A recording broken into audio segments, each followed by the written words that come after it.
Մուսայելյան, թոշակառու նախագահներին յուրաքանչյուր տարվա կտրվածքով տրամադրվում է մոտավորապես 20 միլիոն դոլարի գումար։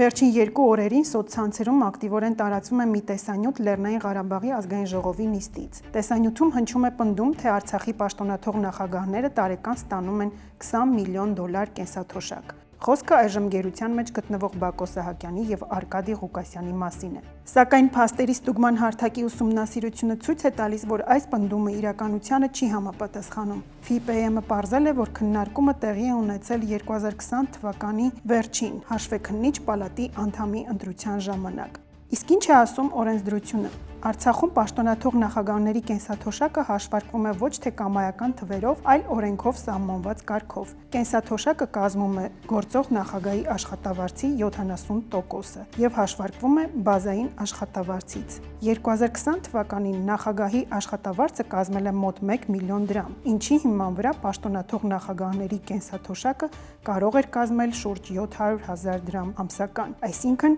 տարեկան 9 միլիոն դրամ, ոչ թե 20 միլիոն դոլար։ Այսպիսով սոցցանցերում տարածվող տեսանյութում հնչող 20 միլիոն դոլար կենսաթոշակի մասին պնդումը մոլորեցնող է եւ չի համապատասխանում Արցախի երբևէ գործող օրենսդրությանը կամ իրական վճարումների չափերին։ Փաստերը կարևոր են, հատկապես երբ խոսքը զգայուն թեմաների մասին է։